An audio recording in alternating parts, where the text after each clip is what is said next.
In the present day, scientists in the Arctic uncover an old, frozen aircraft.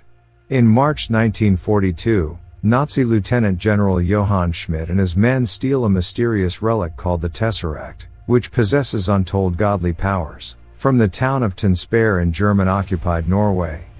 In New York City, Steve Rogers is rejected for World War II military recruitment due to his various health and physical problems. While attending an exhibition of future technologies with his best friend, Sergeant James Bucky Barnes, Rogers again attempts to enlist. Overhearing Rogers' conversation with Barnes about representing his country in the war, Dr. Abraham Erskine allows Rogers to enlist. He is recruited into the Strategic Scientific Reserve as part of a super soldier experiment under Erskine, Colonel Chester Phillips, and British MI6 agent Peggy Carter. Phillips is unconvinced by Erskine's claims that Rogers is the right person for the procedure but relents after seeing Rogers jump on a grenade to save his comrades, unaware that it is a test. The night before the treatment, Erskine uncovers to Rogers that Schmidt underwent the procedure prematurely and suffered permanent side effects. Schmidt and Dr. Arnim Zola harness the energies of the Tesseract, intending to utilize the power to fuel Zola's inventions, mounting an offensive that will change the world. Schmidt discovers Erskine's location and sends assassin Heinz Kruger to kill him. Erskine subjects Rogers to the super soldier treatment, injecting him with a special serum and dosing him with White rays. After Rogers emerges from the experiment taller and more muscular, an undercover Kruger kills Erskine and flees with a vial of the serum.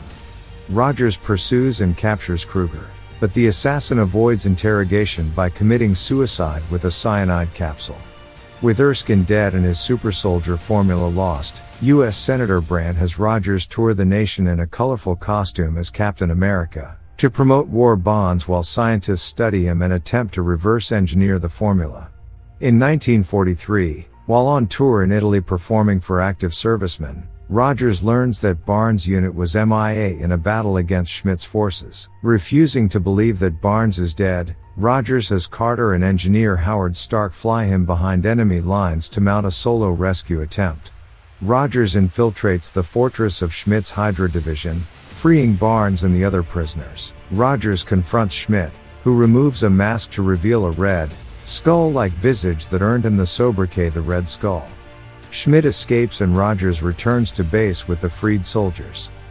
Rogers recruits Barnes, Dum Dum Dugan, Gabe Jones, Jim Morita, James Montgomery Falsworth, and Jacques Dernier to attack other known Hydra bases.